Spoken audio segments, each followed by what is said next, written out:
salaamaaleykum sama gars yi j'espère que yéen ñëpp yéen a ngi ci jàmm alors maa leen di bëggee di leen ñaanal yéen ñëpp jàmm j'espère que yéen fi ngeen toog nii tey am ngeen xaalis waaw parce que temps yi dëkk bi dafa metti maa leen di bëggee dama bëri wax ba ma bàyyi yeneen gars yi nuyoo bu pare. salaamaaleykum c'est encore moi Oumaira j'espère que yéen ñëpp ngeen a ci jàmm et voilà je vais laisser à l'invité se présenter la Xesse. Hello tout le monde, moi c'est Mariem. waaw tey Mariem lañu am comme invité sama gars yi bon balaa ñu commencé ma leen di wax da ngeen def nànk rek parce que da ngeen gaaw a bare chaque fois ma dem ko da ngeen gaaw a bare gars yi da ngeen gaaw a bare trop doucement dañ tey tey dama benn requête bu ñu ma ñaan ne ma balaa émission bi commencé tey même s'il te plaît dañ ko jox confession jàmbur ay jours a ngi nii mu fàtte ko liir mais xam ngeen man dama baax. mu ñaan ma ne garaawul bàyyi ma may ko rek. mu liiral te confession bi noonu la guddee. si tu passes par là. ah vas-y liiral rek. Bon, ok. J'ai un crush. Je sais même pas si je dois toujours l'appeler crush ou inconnu. De base, j'ai rien demandé. J'étais bien dans ma vie. Puis le gars est venu me parler. Il m'a dragouillé. Il a insisté pour qu'on se voit. On s'est vu et tout. Bisous, câlin. Je suis tombée love. Coup de foudre. Et ça m'arrive une fois par 3 ans. C'est rare que je vois un mec que je kiffe. Mais l'amour, c'est chaud. Du coup, j'ai décidé de prendre mon temps. Genre de ne pas trop le voir. Mais le gars ne pouvait pas rester sans me voir. Il m'a accéléré, genre, il voulait tout le temps me voir, tous les jours. Et moi, parfois, je refusais de le voir parce que ça va vite. Et quand je refusais de le voir, il s'énervait au bout de 2 semaines. Il m'a ghosté. Il m'a dit qu'il n'avait plus envie de rien. Monsieur a disparu, mais il m'avait ajouté à ses proches sur Insta. Du coup, je voyais toutes ses stories privées. Il est revenu 1 mois plus tard avec un coucou, t'es sexy. Genre, il m'a récupéré avec un coucou. On a recommencé à se voir. Il m'a reghosté au bout de 3 semaines. Silence radio. Quel homme. Il est revenu. Au bout de 4 mois, encore, il voulait me voir tous les jours. Il m'a ajouté sur Snap, puis unfollow. Il est parti, puis revenu. Entre-temps, moi aussi, je l'ai unfollow, puis rajouté. Et c'était le même schéma à chaque fois. Ça a duré 2 ans. C'est comme par saison. Il va, il vient comme une rose. J'en suis arrivée à la conclusion qu'il ne m'aime pas. Mais ce que j'arrive pas à comprendre, c'est le fait que le mec veuille me voir le plus du temps. Qu'il vienne à chaque fois chez moi pour me voir. Et quand il me regarde, j'ai l'impression qu'il est apaisé dans mes bras. Et j'ai cette sensation. Mais derrière, que dalle. En fait, il vient vers moi. Et quand je vais vers lui, il fuit. Suis-moi, je te fuis. Et à chaque fois qu'il revient, il redouble d'efforts. Il m'a parlé de sa famille, de lui, de ses secrets qu'il n'a jamais dit à personne. Donc moi, je pensais qu'il m'aimait vraiment. Mais en même temps, pour un rien, je l'énerve. Une fois, j'étais avec lui et sa famille, mais je l'énervais sans rien faire. Ce comportement, moi, je l'ai avec les gars que je n'aime pas. Ok. Entre-temps, il s'est passé beaucoup de choses. Misère n'a fait plusieurs fois à cause de la même personne. Genre, j'ai tellement pleuré que je n'ai plus de larmes. Je suis habituée venant de lui. Il m'a fait savoir qu'il ne veut pas de moi, que je ne l'intéresse pas. J'étais choc bas.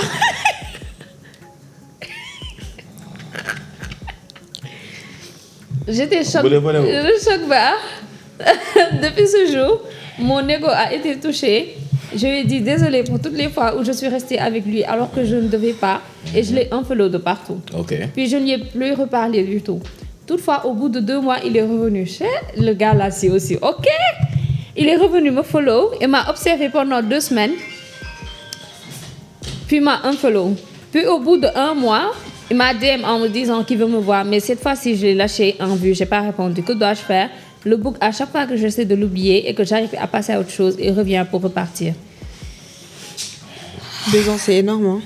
Comment? 2 ans, c'est énorme. Ouais, c'est énorme. Tu vis avec un gars qui... Suis-moi, je te fuis, fuis-moi, je te suis. Moi, je te conseillerais déjà de ne plus lui parler. Jàppal fi nga jàpp.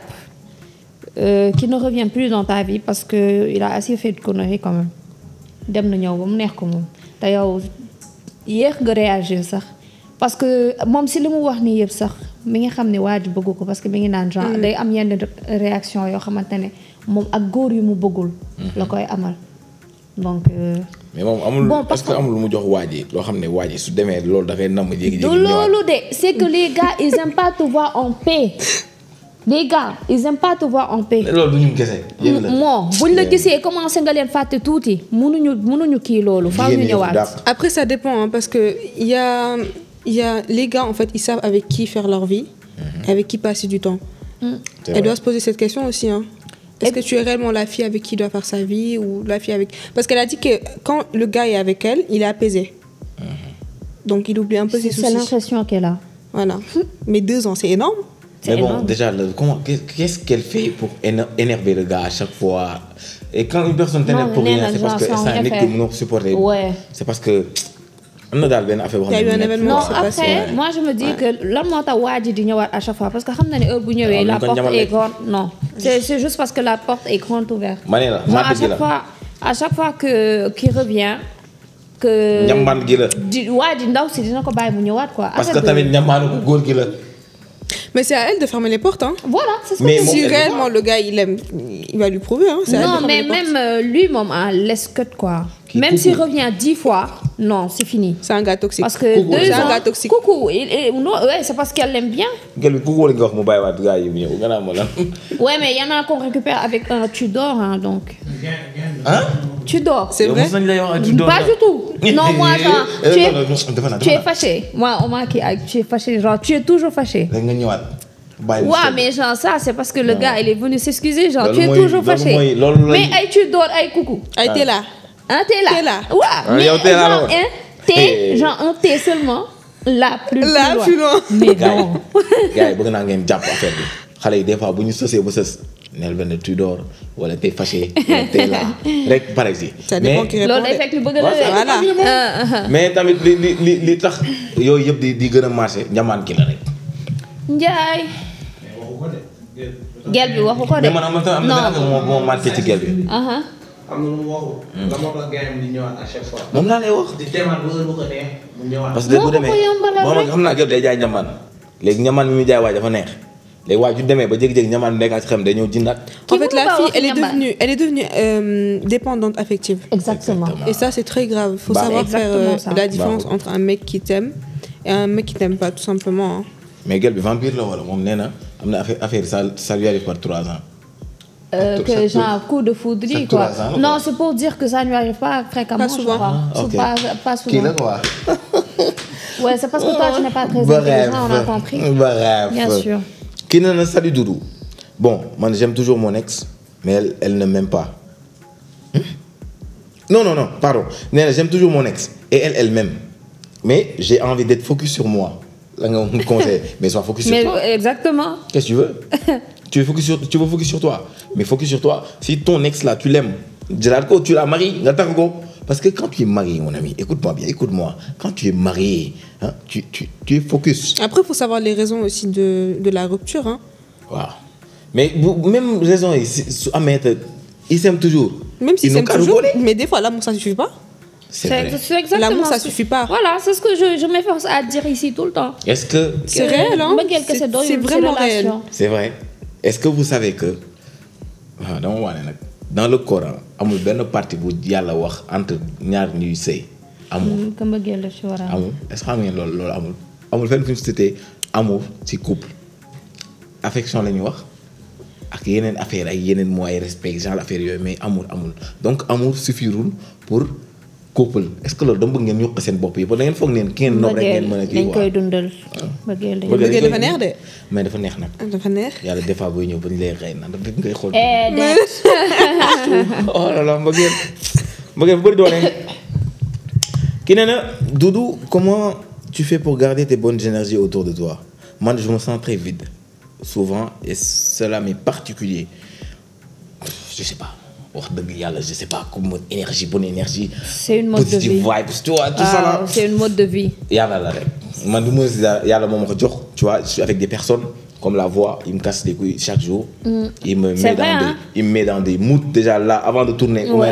ñëw na fi taxase sama bopp bi mais il a suffi qu'on dise action. ma nekk beneen nit quoi ñaanal yàlla mu may la ko. ñaanal yàlla mu may dëgg la sànq sama mood yàq wax ju bëri man bëgguma wax ju bëri j'aime pas ça d'accord plus jamais en tout cas daal man li ma la bëgg wax mooy bu sonal sa bopp si dara dis-toi que xoolal live bi yàggul quoi on est là pour benn temps nañu def li ñu yàlla sant ak tamit xoolal vibes yu neex nga dundal sa rôle dundal sa bopp quoi live bi bu la kenn fréqué quoi est-ce que ak may dégg. dundal ba mel ni doo mos a dee daal. Je pense que c'est important aussi de s'accompagner de personnes positives. oui da ngay wër xoolal négative people yi nekk sa yow nii wër la. dàq leen Exactement. dañuy andi kii énergie bu bon boo xam ne da lay sonal des fois ngay toog di stressé ni que xoolal nga wax ko kenn nga gën a stressé surtout jigéen ñi da ngay stressé ñu yokku la stress moo tax gars yi juratuñu kii ne bonsoir Doudou man dama bëggoon benn xale bu góor depuis le premier jour que ma gis léegi chaque jour ma gis ko sayf ana pardon dafa am ay mots yu tëb moo tax may réer da nga bëgg lire. waaw si tu veux c'est bon. liiral. ok. bonsoir Doudou man dama bëggoon benn xale bu góor depuis le premier jour que ma gis ko j'avais des papillons au ventre ok. maanaam su ko gisee biir bi day xaw a daw tuuti quoi. non du loolu. si c'est les papillons que je t'expliquais. bu dee Sénégalais fii day fekk sa biir day xaw a. ok xam nañ loolu. un jour mu yónni benn xaritam pour mu ñëw wax ma qu'il a des sentiments pour man et qu'il veut sortir avec moi mais j'ai refusé car il avait trop de meufs que je connaissais du coup j'avais peur qu'il me trompe ou autre léegi 2 ans mu may topp bañ léegi plus tard je l'ai vu avec une de mes potes devine quoi ils étaient en couple et la meuf vu que c'est ma pote elle me raconte tout ce qui se passe dans leur relation. Oui, lorsqu'ils sortent elle m'envoie des photos et vidéos leur conversation suñu xuloowee mu ma koy raconter et tout di ma laaj ay conseils. léegi je ne sais pas quoi faire quand elle me raconte j'ai mal mais je ne veux pas lui faire du mal du coup xaw ma na je lui dis ou pas dis-lui clairement. dis-lui à sa pote. waaw dire quoi. que waa ji faram da koy doxaan ba léegi. non du faram. faru xarit bi la. non. tu m'as bien écouté. bi lan la wax dafa bari ci waa ji génnuñu waaye da ko topp 2 ans mu bañ après mu jékki-jékki gis ku muy génn ak keneen du loolu la wax. muy génn ak xaritam. waaw maanaam mais génnuñu ñoom ñaar xaritam la dem jël. waaw mais ba léegi mi ngi koy doxaan. tout tu n'as pas compris. Ils sont ensemble depuis combien de temps? Que genre non elle n'a pas. Elle n'a pas précisé. mais que ñoom xaritam lay génnal mais mi ngi koy doxaan ba léegi. léegi xarit bi da koy wax lépp liy xew ci relation mais moom mënu ko wax ni sa xar bi may wax chaque jour la xew seen diggante mi ngi may doxaan. Après ça dépend à quel genre d'amis il y a des amis où elle va dire que tu es jalouse wala. ouais ça c'est vrai. léegi man benn question vu que vous êtes potes xam nga nan la mel donc tu peux savoir genre boo ko waxee ban relation ban réaction lay am. léegi man benn affaire moo ma jaaxal déjà gel bi moom dafa bari ci waa ji nga koy doxaan 2 ans mu bañ copinam am chance su génn ak waa ji. amul chance de. waa ji continué di doxaan gel bi mais gel bi xam na ni moom waa ji moom la nopp. nopp ko de c'est parce que jotu ci rek moo tax mu ciy taboo léegi. comme ni ñu doon wax keroog man loolu laa gis. c'est juste parce que c'est l'inaccessible. C'est une femme inaccessible ouais c'est juste ça.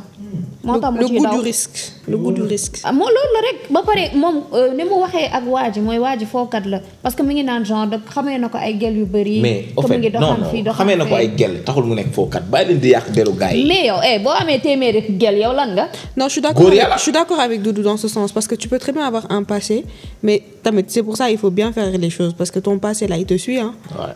Et tu peux changer du jour au lendemain tu vois. Parce que des fois. Mais malheureusement si tu changes du jour au lendemain et que tu as un passé compliqué là. non gars yi duñ ko fàtte. duñ ko fàtte de. gars yi. on va te le rappeler duñ ko fàtte. gel bi daal benn moom na jéem a lutter bu bañ a mu fàtte ko gars yi parce que moom déjà élarement lu tax gel bu koy rafetlu moom it tax na gars yi ba léegi benn moom la njëkk a indi loolu ñaar. elle a pas mal. avant mi dem di ko wax waaj comme ni ko conseillé di boole gars yi na dem wax ak gars yi directement ne ko bàyyi ko bul ma wax di waxu génn sinon dinaa wax sa côté léegi su gars yi insisté. ci la voix. waaw mu am comme ça tu auras des preuves des captures d'écran et tout ça. en tout cas man de gel dama koy wax na muñ rek bañ a wax noppi. yow bari nga ñu jël la nga bañ. avocat du mal. Elle est en train de se mettre dans une situation compliquée hein. Ah ouais. Sonal. Un ménage à 3 donc franchement là. non tamit loolu day dox de benn instant à 3 boobu. Salut Doudou, moi mon rêve c'est de devenir un footballeur professionnel mais j'habite très loin de Dakar. J'habite à Kédougou et c'est difficile pour moi de connaître si les centres de formation comme GF ou bien Jam. Génération Foot. ou bien Jamba font des tests parce que je veux tellement intégrer le centre de formation. Et si tu connais pas Hazard, n'hésite pas de publier pour que je puisse voir et d'autres personnes qui rêvent de devenir pro pour aider nos mamans qui ont souffert à cause de nous, aider la famille et les pauvres tout comme moi. S'il te plaît, Doudou jàpp si pro rek Inch'Allah. nga jàppale ñu ñun lépp kii suñu loxo yi jotul suñu suufu ginnaaw. Bon su fekkee y a des gens qui nous regardent yoo xam ne am nañ information si saa yi lu mu soxla mën nañ ko wax mooy ndax testé et tout mais beneen affaire est-ce que yow tu es sénégalais tu vis au Sénégal xam nga Sadio Mané fan la jógee ah. kon xam nga ne tout est possible amul découragé tonton fii amul découragé de dégg nga ma est-ce que xam nga dégg nga ma la les riches y a pas de découragé fii nii dafa am lay wax footballeur bi. Si. Vas-y on t'écoute ouvre ta gueule. J'aimerais bien ma xam booy boobu ñaata la am. 17 ans là non. 17 ans là je pense. Bref. yaa may sonal nag. su paasee 17 non waxul âge. su paasee 17 ans yooyu nag. waxul âge. su paasee 17 ans yooyu nag. na génnee mun naa ne mun na génnee xelal ci centre de formation. waaw ñun Sénégal lan moo ñu tàddal da ngay gis koo xamante ne am na ay 18 ans 20 ans kon ne dem nekk centre de formation c'est vrai. déjà da ngay gis ay joueurs yoo xam ne professionnels dañuy am 20 ans 18 ans. ñoom ñuy entraîné 3 fois par jour yow nga am 24 ans di entraîné benn yoon par jour après nga ne yow pour ñu yóbbu la test pour nga tolloo ko niveau. da ngay soxla boobu rek. dëgg la kooku noonu di ma dégg su fekkee passé nga 17 ans ah nga xool sa bopp xam ne ni amoo niveau jouer première division deuxième division division régionale mun nga ko bul bàyyi mun nga jouer nawetaan mais nga utaale leneen loo def. wax dëgg de parce que mais bon bu fàttee tam bi les Sénégalais il y a des Sénégalais de 40 ans yu football am bon bref vas-y. Salut Faut Doudou. croire en ses rêves. ah oui il faut loo xam si nekk ak nit ba relation bi yàgg nga bëgg ko takk mais say parents dañoo bañ parce que dañ bëgg nga takk sa mbokk.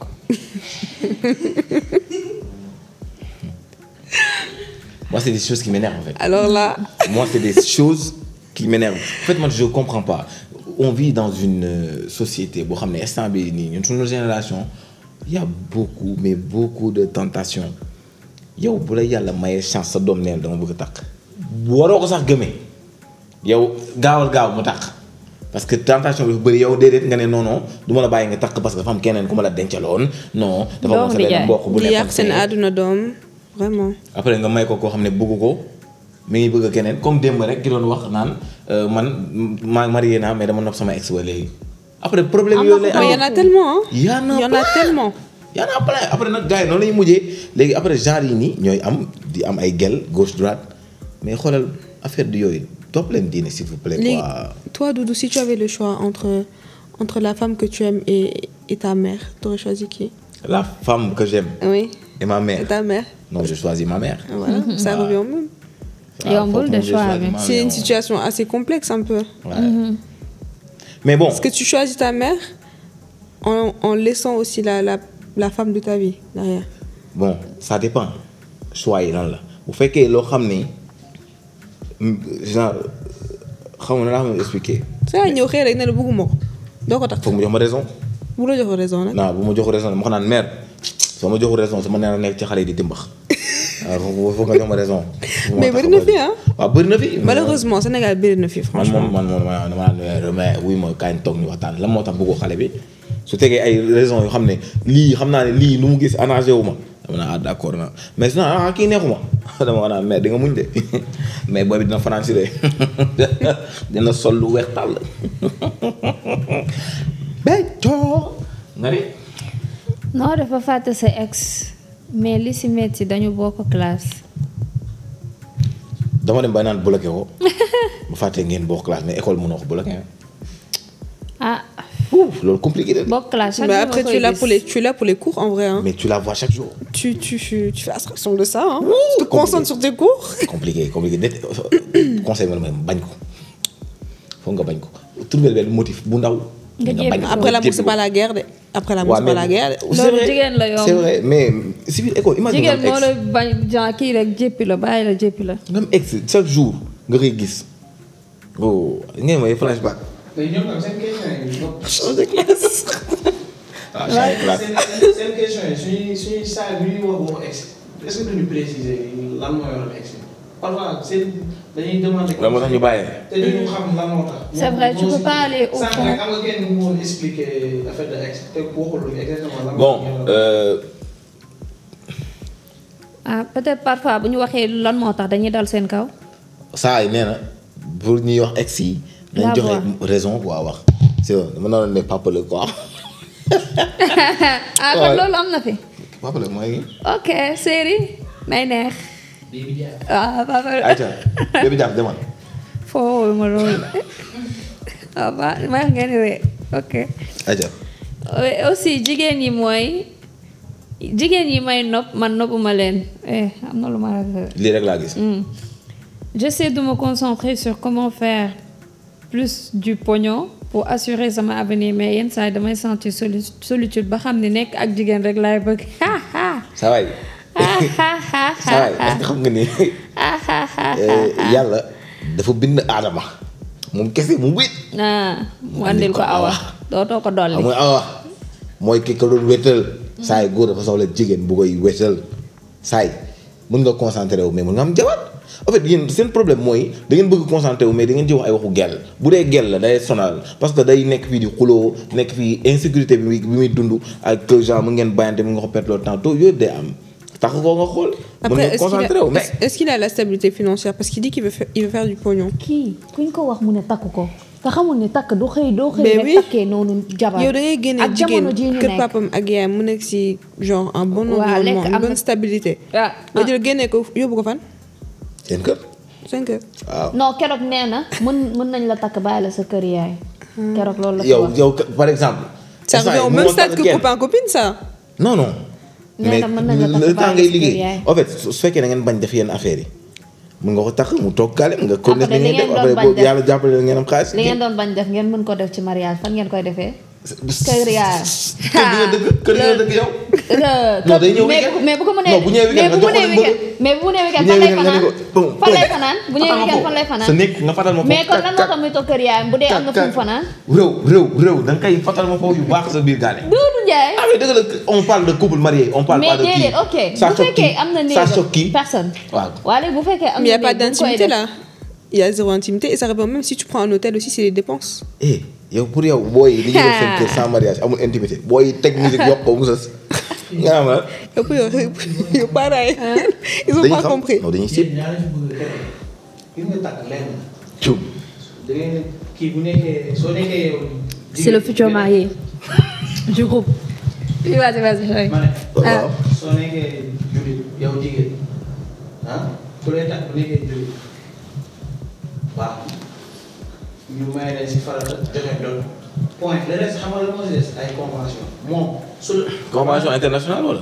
ñun ñaar soo moom même du ñaan da la war a dundal ku góor gi yow en tant que jigéen su la nee yow boo d'accord ni sax mun nga dundal sa bopp bàkkaar am fa dara am. maanaam yéen ñaar loo leen waxtaan rek ba jubóo amatul leneen. mais yow en fait yow. voilà yow en fait yow. ñoo bañ. non yow en fait yow. boo joué man yow en fait dala neex.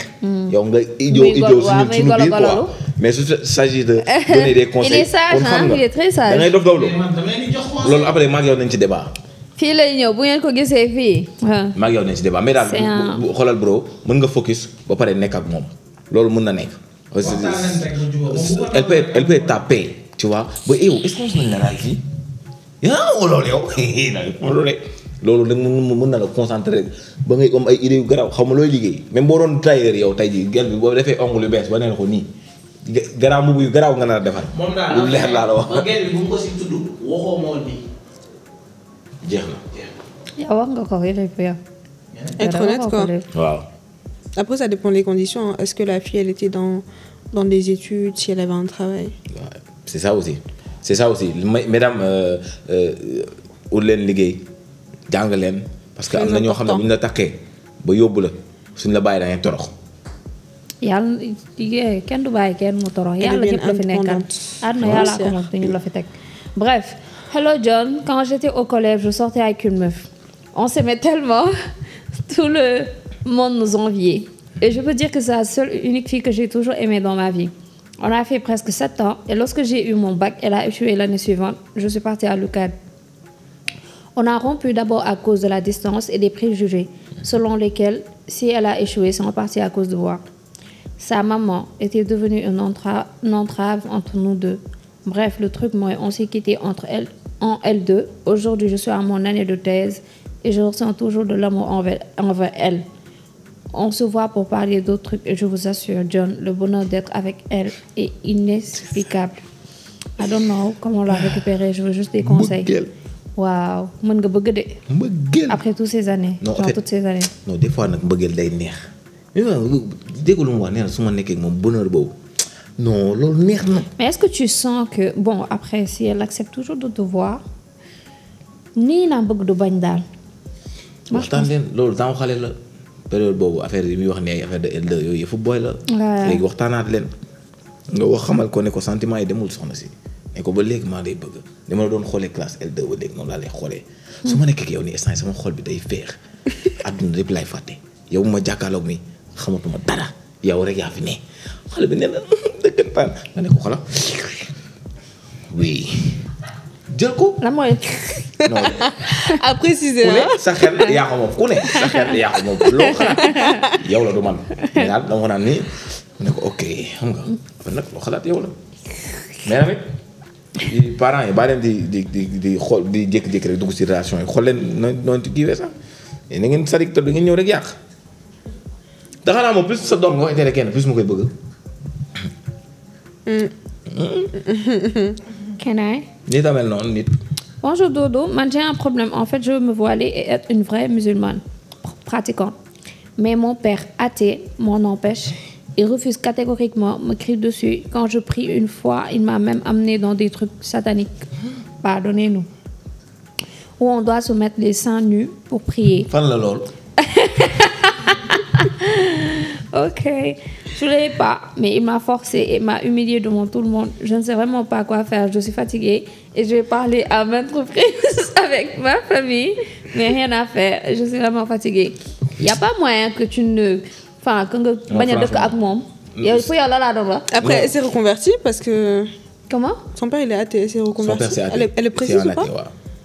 Elle est musulmane de naissance ou elle s'est reconvertie? Elle a dit elle veut être musulmane, donc elle est quoi là maintenant? Bon, ok. Bref. Bon. C'est compliqué hein. yàlla dafa ne say parents rafetal mais bu ñu la xëcc si loo xam ne neexul yàlla bañal est-ce que dégg nga ma say parents bu ñu la mënti wax acceptel defal respect ngay doxal ak ñoom mais bu ñu lay xëcc loo xam ni cirque la da ngay bañ catégorique est-ce que yaa ngi dégg beneen bi mooy c'est très important pour ñuy seetaan ñëpp nga wax ñu gars yi noonu fi ñuy defee seen prière yi fan la.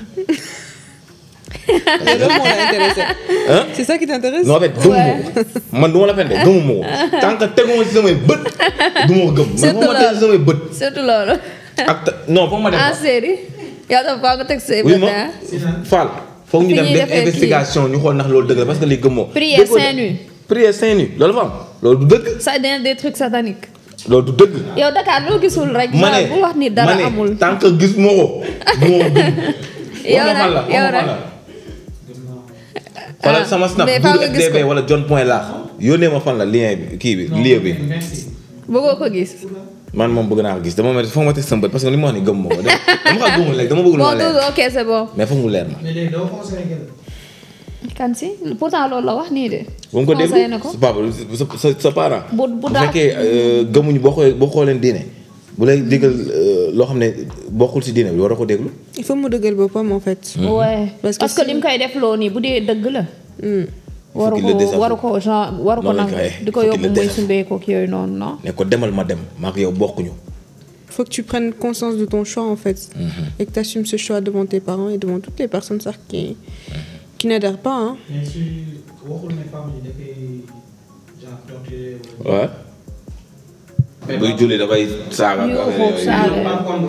C'est horrible hein. Je connais plein de personnes dans ce cas. C'est horrible.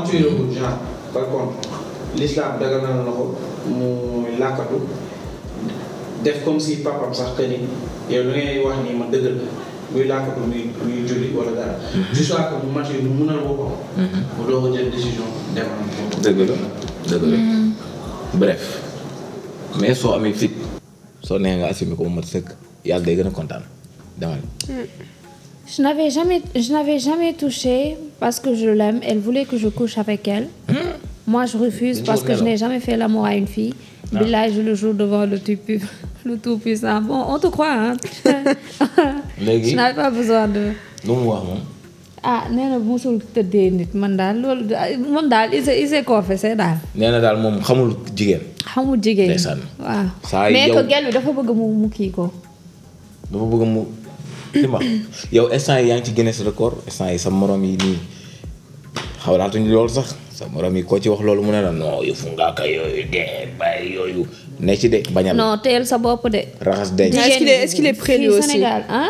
Est-ce qu'il est prêt lui aussi? Est-ce qu'il veut? Il est pas prêt.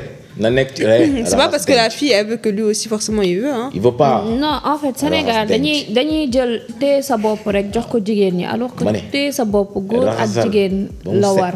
Exactement, je suis d'accord avec toi. La chasteté c'est pour les hommes et les femmes. C'est juste que c'est plus banalisé chez les hommes hein. C'est ça mais képp leen ko parce que góor ñi ñoo yàq jigéen ñi. 100 points. yow la jigéen ñoom lan moo tax ñu war ko téye. la moo tax ñu war ko téye pour seen bopp parce que yàlla tamit wax na ko. loolu man téyelu ma sama bopp pour benn góor. dama lay dégg yow booy wax comme si ñoom dañ ko war a téye seen bopp wala honneur. loolu man j'ai jamais parlé d'honneur. waaw dégg waaw dégg un débat ça se pose et on en discute d'accord. mais vas-y. Vas-y waaw léegi seen bopp lan la pour lan la. parce que pour seen bopp la ba mën na nekk honneur ci ñenn ñi. non xam nga man mënu ma waxal nit ñi. man je suis pas tout le monde su ma toogee fii sama bopp laay waxal donc quand je dis pour sama bopp j'ai mes raisons personnelles que je ne vais pas dire ici ku nekk li ngay téye sa bopp yow yaa ko xam am na ñu téye seen bopp parce que seen yaay def na ko ci ñoom que da nga war a téye sa bopp sa famille sa bàjjan genre yooyu noonu ñoom loolu lañ ko kiyee am na ñoo xamante ne c'est parce que Dieu a dit que tu dois te préserver moi je me préserve parce que Dieu l'a dit et puis on parle pas de moi tu vois adjugé brigadier waxal. léegi leen laa bëgg nga wax tout le temps damay dégg da ngeen wax ay téye sa bopp sa yaay ay yow ay honneur gis nga loolu boo koy digal ku jigéen bés bu demee ba gisatul yaay. gisatul kenn koo xam ne wala na rus pour loolu. dafay def xam nga la nga war a gëmloo defi sa diine ndax yàlla. genre chaque jour loolu nga war a def si noppam. li ngay def nii soo ko defee. si diggante yow ak yàlla lii moo la si fekk. kooku parce que yàlla rek moo nekk fépp. bu fekkee yàgg sa yaay. moo tax nga xëy de mun nga xuloo du jour. mais s'il te plaît bul waxati mu naan yooyu. d'accord lañ normal waaw heureusement mais waaw. su fekkee. da nga koy def parce que sa yaay du jour au lendemain mun nga xuloo sa yaay jéppi ko mere. boobaa boo tuddee da ngay def. n'est-ce pas. dëgg la. bàyyi lii nga sa bopp bi say wax. muy biñ ñu. ma ne. heureusement feeñoo yow. xale boobu noonu ku jigéen nga koy wax parce que da nga koy doo ko def ndax yàlla. parce que yàlla moo nekk fépp. maanaam ki lay gis sa doo ko gis. xam nga tey moom d'accord naa non en fait c'est pas une question mais man waxaluma kenn. sa bopp laay waxal. mais tamit li mu wax te waxuma fi kenn aussi teel sa bopp pour sa yaay. li nga wax j'ai jamais dit ça à personne. mais am na benn point boo wax ni moom si loolu la rebondir rek. mooy ban point. mooy yàlla bi d'accord nañ. voilà waaw moi c'est ce que je dis. d'accord nañ de jeex na. point waaw jeex na kon ne. non amul fayu sax man je sais que li ma wax nii. kii ma ci non kenn du ko tege. Doudou man sama meuf à chaque instant bu ñu gisantee bu ñu toogee di waxtaan ba si yàgg daf may wax naa fay lamp bi. fay lamp bi. te su ma waxee sama fit bi day suus. mais loolu xanaa xamoon na yàlla ma yàlla baal mais instant yoo gën a stressant instant yoo war a jug fay lamp bi ay yoon bu gudd mais akay gaaw foofu am ñoo xam ne tànk rek ngay may xool. damay caaxaan bàyyi nga xam dara dëgg la. kan moo xam dara yow mi fay lamp mais sa discours bu rëy bi yëpp naka da ngay fay lamp. mais yaa yées. mais ñun suñu génération ñoo fay lamp de mais suñu gànnaay ak ñoo mënoon peinture lamp mu rouge. ak ñoo mënoon peinture la. béykat yi ne xoolal lamp bi rouge kooku naa booy jox ma leewaay. boo jàpp naa génn waay génn dama defal. ak bu bleu bi ak bu bleu bi. mais booy loolu. sa biir bi day commencé mais mun am papillon dans le ventre foofu la nag instant bi ngay jëg fay lamb bi. nee na fit bi day suus. dina suus mais kii neex na de. dina suus mais bul fay de bul fay parce que boo fayee lu nay xaw na quoi dugal ñibbi bu la nee fay lamb da nga ko naan ok boo jógee nga ñibbi man daal loolu laa lay conseiller quoi. après sooy ñibbi nga fayaale lamb bi. wax ma kan la. Ça va John, je suis avec une femme depuis quelques mois. Le début était agréable, comme toujours. Mais elle a commencé à changer. Si je l'appelle, elle ne décroche pas. Si je lui envoie un message aujourd'hui, elle répond demain. Je ne sais plus quoi faire, mais je risque de la laisser. Ah, tu risques encore. Mais laisse. Qu'est-ce que j'attends? Comme beaucoup de le dire. Soo ko kii man ngay naanee neexuma mais na ko bàyyi. nu may naanee lan la lay jox.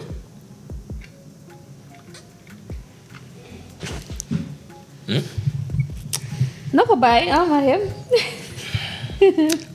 bu lay woo du jël c'est ça. te bu ko messager suba le lendemain bu ko messager tey bu tontu ko le lendemain. Je pense qu'il devrait parler, hein, voir s'il y a un problème ou peut-être par rapport oui, mais à la parfois, distance. tu sais que les actes, ils disent plus que... non en fait dafa am ay nit yoo xam ne duñu wax. dafa am ay nit yoo Voilà. duñu wax Il y a ñemewuñu. des gens, ils peuvent avoir des problèmes dans leur vie, mais ils sont tout le temps souriants. Genre Doudou, là. Non, moi, je... Tout le temps souriant. wax na ma nag. Mais, Chiginao, il y a un problème, tu vois, mais ils vont pas forcément en parler. Si tu insistes pas. Et ça peut jouer sur ses émotions, tu vois. Donc, je pense qu'elle devrait d'abord en parler avec lui et être claire, au moins être claire dans sa tête.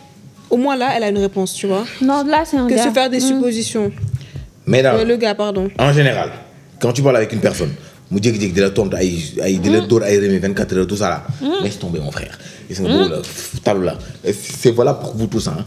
boo nit bu la bëggee boo ko intéressé lépp boo ko message da koy gis. Dame sa jot. boo ko woowee da koy gis après même bu ñëwee dina la jox raison valable lu tax tontu la mais koo xam da nga koy message tey suba mu kii suba mu kii. Chaque jour, ak raison bu bees. Ah, ça y est ça de. il y a baleine sur roche de... Mais c'est pas à 100%.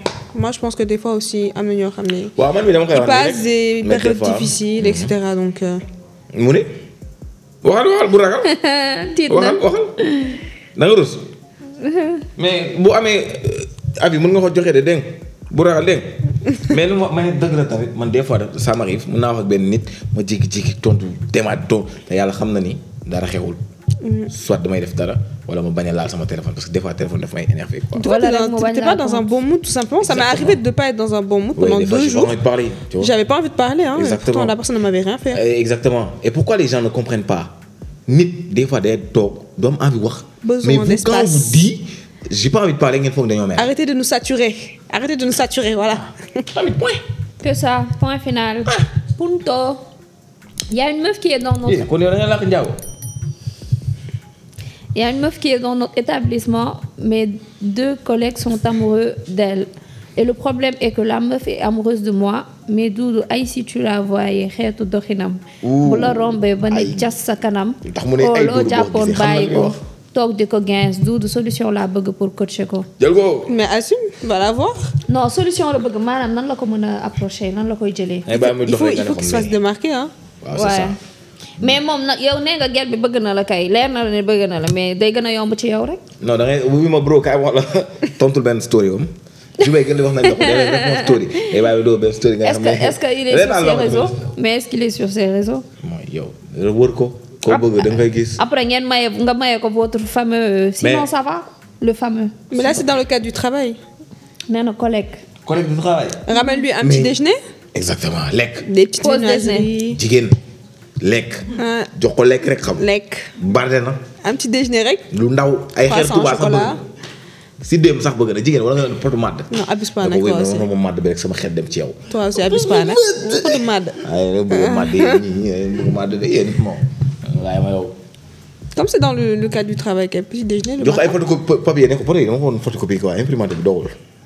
mu ne nga jigi di photocopie nga mayee musuma seetlu yow est-ce que xam nga ni tu es magnifique. diisal baat bi nag dañuy diisal baat bi tuuti. Il y a un meilleur compliment que ça. Oh, tu sens super bon.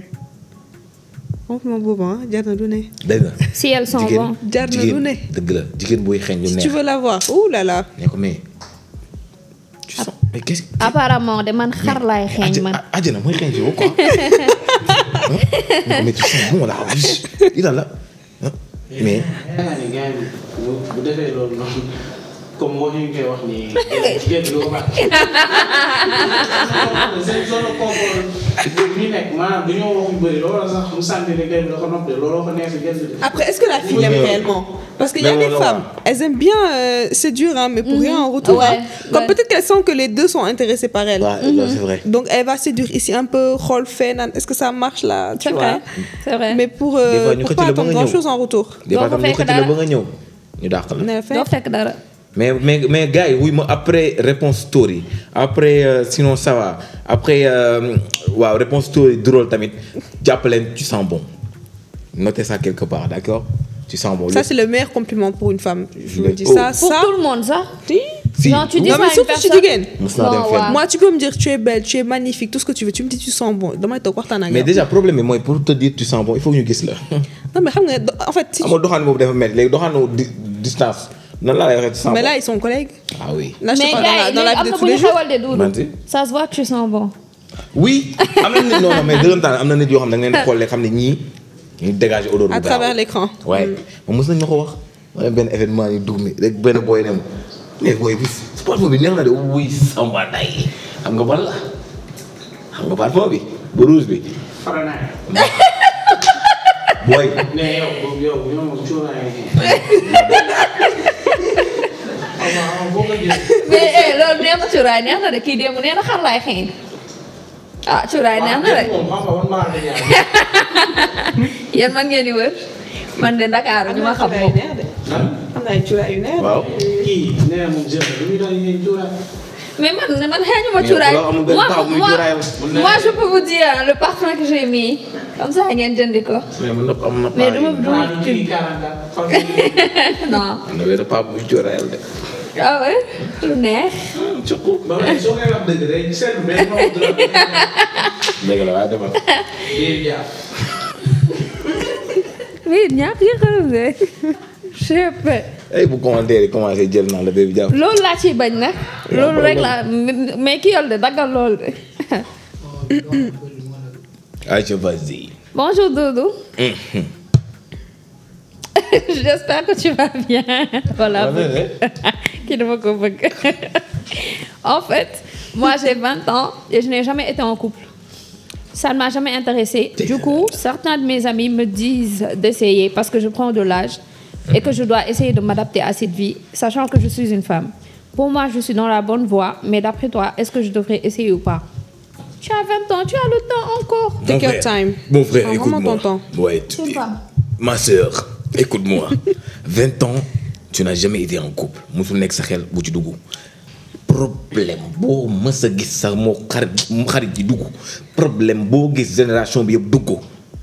Relation yi la. Relation hors mariage yi la. gourmand Mais surtout. am na lu neex am na lu am na À cause du gourmand. mais am na lu Tu neex n'as pas goûté au gourmand toogal foofu sa coin moo non gën. mais am na lu neex boo ci xasee gourmet ba bi ñam ngay ko. wax. am na lu neex ci gourmet bi ngay wax nee nañ gourmet lan moo ci gën a yomb mooy nga dund ko xale parce que boo màggee nii genre mu nekk sa premier gourmet mën na laa dofloo de gars yi loolu la nga wax. Man de dund naa ko xale dund naa ko adulte. non mais day Waaw. xam boo ko dundee xale. Ça fait mal au après cœur. buy ñëwaat gis nga mais bu fekkee yow à l'âge adulte par exemple 24 ans nga mu war a nekk ta première fois bàyyi ko noonu. Mais mu war a gourmet nekk ta xale première fois Gumeewu xale dafa metti. da ngay dof. Gumeewu xale dafa metti. mais gourmet bu njëkk sax mooy loolu mais bon si ça ne t'intéresse pas bu ci dugg parce que nit ñi ñu ngi lay wax ni non tu prends de l'âge je sais pas quoi boo gisoo ku la intéressé nan ngay def da ngay dem ci góor ñi naan leen ñëw leen ñu kii. Bon nañu jégal rek nañu jégal comme je dis nañu jégal mais bëggul relation hors mariage yi kooku kan la mooy sunu sponsor officiel la ki nga xam ne tey moo tax ñu nekk fii ki nga xam ne moo tax ma boo ki nga xam ne moo tax ma jantal ki nga xam ne tey moo tax may wax ngay dégg yow ak say nopp yu rëy est-ce que xam nga kan la sunu sponsor officiel du kenn ku dul yàlla. Allah subhanahu wa ta'ala. la bëgg yow xolal tu ne t'y attendais pas hein.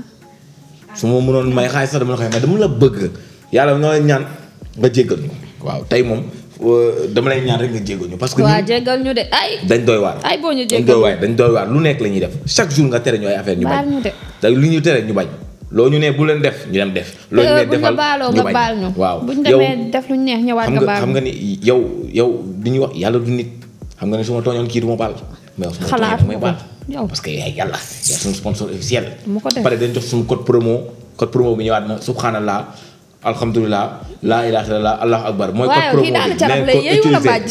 d'accord Pardon.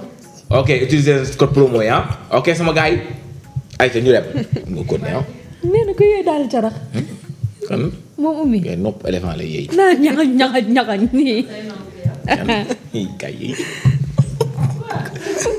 yaa yee de muy ngàppee ko di rek ñebu. yow am nga noo mel nag. Et je fais une bonne chose. Assalamu alaikum. Maaleykum salaam. Je vous salue, j'ai 15 ans. Je fais la classe de 4e, j'ai des amis à l'école et à chaque fois qu'elle parle que des hommes. Et lorsqu'elle parle de ça, je leur dis d'arrêter de parler, vous aimez trop les garçons. Un jour, elles m'ont fait du macro avec un camarade, je me suis disputée avec elles et elles disent, elles me disent, mais moi je ne pouvais plus supporter leurs conneries et moi je suis une musulmane et maîtrise le Coran. Je veux diminuer les péchés. Maintenant, je les ai laissés depuis lors. Je ne suis plus avec elles pour ne pas d'influencer. Ai-je la même chose, tonton Doudou et tata Oumaira. Assalamu alaikum, tata tata la de. Oumaira rek kii alternance fekkee na ko sa tata la leer laa la wax léegi man li ma la mën a wax mooy toutes les personnes qui te disent si lépp loo mën dugg toute personne qui viendra ñëw ne la yow da nga seetaane da nga kii da nga ci toll def ko. Oh, évite mauvaise cette personne. influence. Évite cette personne parce que jahannam la c'est ce genre de personnes là qui vont t'amener là-bas après ngeen nekk foofu di xuloo naan yàlla kii moom fi andi kii moom def loolu lii yàlla ne leen déedéet tey bés xuloo de yàlla ko doon gérer foofu soli genre nit yooyu. focusal ci li nga nekk nga bàyyi boo nekkee ci ay gars yoo xam ne dañ lay jëwloo boo jëw jugal nga dem. parce que même jugement wu jëw kii jëw ak kii déglu même bi la. parce que yaa ngi may dégg ubbil say nopp nga déglu tonton d'accord. Takia. Du coup, les filles, j'ai un bon plan pour vous aujourd'hui. Ma perruque.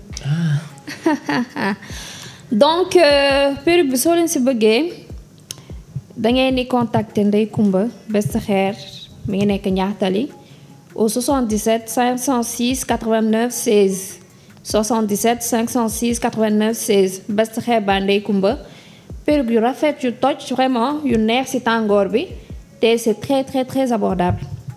Vous lui direz que vous venez de ma part. léegi kon perruque dafa am pour tàngaay ak pour seddaay. yii dafa neex si tàngaay. non damay laajte na dafa am pour tàngaay ak pour seddaay. waaw. Baby Jaaf. yaa amul Baby Jaaf. non lii amul Baby Jaaf. vraiment lan mooy Baby Jaaf. du ma ko xam. non du ma ko xam laa la. expliqué gars yi mooy Baby Jaaf. mais am na nante yoo xam ne dañuy dégg Baby Jaaf rek sip. waaw man démb dama dégg Baby Jaaf rek sip. am na nante yoo mais bon. xewal la. ouais et voilà quoi. ubbil. kii nee na coucou Doudou c'est pas pour me confesser mais nga ne yàlla mooy sa sponsor ba pare ngay nangu toog si digg xale yi jigéen yi. kàllaate facilité jaxasoo góor ak jigéen dafa xaraam yàlla du sponsorisé du xaraam. c'est un rappel et le rappel profite aux croyants. waaw am leen jàmm. Vézé. Bon, tu as raison d'une part tu as raison. De toutes les parts il a raison. Ouais, si on peut le prendre dans ce sens mais tamit dafa nekk. mais loolu si xalaat yow Doudou. dama ci xalaat moom laa wax ni. dafa nekk benn affaire boo xam ne jamono bi ñu dund nii par exemple. dafa am yoo xam ne. waaw kon bi nga dafa am yoo xam ne dafa bokk ci jamono bi ñuy dund. je me dis man sama. kon yow jamono nga jëndee diine quoi. déglu ma fi ubbi sa ndong li non si bu ñu déggee ubbi sa ndong li. sama perception des choses. bu kenn jëf ne dama waxee sama xalaat lay waxee. il y a beaucoup plus de tentation suñu période ak période prophétique ak période yu yàgg yi benn. moo tax yàlla tere ñu ko. il y a un changement bu am entre suñu période ak période yu njëkk yi mooy lan période ñoom seen période góor bi nuy jigéen doo ko gis góor bi jaxasoo jigéen doo ko gis jigéen bi sol yére góor rek yooyu yëpp doo ko gis. bañ naan période bi ñu naan baisse le regard période boobu jigéen yu ngande lañ doon sol. bi muy wàcc période bii ñu suñu période même si tu baisses le regard di nga gis tànk yi ci suuf tout fii yëpp c'est découvert. non Mariam bi sol yàlla bëri na yërmande. yàlla bëri na yërmande te yàlla dafa am benn affaire yàlla dafa am rahman am rahim benn bi pour ñi ko gëm ak beneen bi pour ñi ko gëmul ak ñëpp ci bokk donc yàlla mooy sama sponsor tey suba ginnaaw suba ak beneen jour. du changer. du mës a changer. du deñ nañu baal nag moo tax moo ko nañu baal du deñ yàlla ko def. waaye loolu. kii Pape Diouf. du dañ. en fait moom ni muy woyee doo mën a xam ndax lii woy la wala continue la wala. bàyyi jàmbur. waaw na ma bàyyi nag. kii wax loolu doon lu wax moom kenn du ko dindi lu wér la. waaw. kenn du ko dindi kenn du ko dindi lu yàlla wax daal kenn du ko dindi. kenn du ko dindi. man maa si teg mais. kenn du ko dindi li yàlla wax yaa ci teg mais juste quel homme. waaw am na góor boo xamante ne li yàlla wax moo ci teg mais waaw am na juste la tudd. du si sawar. parce que daa am lu ñeesi moom. waaw kii foog ñu defal ko Rokhaya. ma ne loolu maa si teg mais comme ça am na benn booy. waaw am na. ku am 14 ans. ne moom dafa jàng alxuraan alors que ñu ne da nga am suñu koy poussé parfois am na ñoo xam ne foog nga wax leen bien vrai que dañ jàng alxuraan yow waroo isolé wu daw sa jaamu yàlla dafa war a nekk si biir nit moom na gën a jéem a convaincre ñooñu bañ leen daw. mooy indi comme yow lu ngay def nii am na ñoo xam ne su am ñaari jigéen duñ toog duñ ko seetaan xaw ma ndax comprendre am na ñoo xam ne duñu toog duñu seetaan te duñ fi jëlee ay conseils à part si loolu noonu jigéen ñi fi indi ñuy toog si dañuy jëlee lu positif moo tax mu si ñaan. ba pare sax jigéen ñi toog duñu samay dara kii day toog fii kii toog fee yow kenn raay yow gars yi bu ñu mënoon raay fu ñu jëm. yow kenn mosu la fay raay. kenn. déedéet arrêté xale dañ lay faar de. su ko defee gars yi vidéo bi mi ngi jeex na vidéo fii la war a jeexee. yàlla ñu yàlla jégal. yàlla ñu yàlla baal. yàlla ñu yàlla may xaalis bëri. amiin waaw ñëpp xaalis ñëpp ñi nga xam ne dañoo bëgg am jëkkër yàlla na yàlla may jëkkër. amiin ñi bëgg am jabar yàlla na yàlla may jabar. amiin ñi bëgg liggéey yàlla na yàlla may liggéey. amiin ñu feebar bëgg a sori baakaar yi yàlla na leen ko yàlla yombalal. waaw ñi bëgg a bàyyi baakaar yàlla na leen yàlla yombalal ñi nekk ci baakaar yàlla na leen yàlla baal seen baakaar chaque jour. ñii di jugé nit ñi yàlla na leen yàlla génnee ci loolu ngeen xam ni moom dong mooy juge bu mag bi. only God can judge me man. yeah man only God can judge me. ok sama gars su ko defee xéewal n'oubliez pas aimer commenter partager yàlla may ñu xéewal may ñu lu ñu jikk d'accord. tchuss. yàlla na yàlla jàppale ba ngeen nopp ku ngeen di nopp yàlla boo leen nopp ku leen nobul ayca.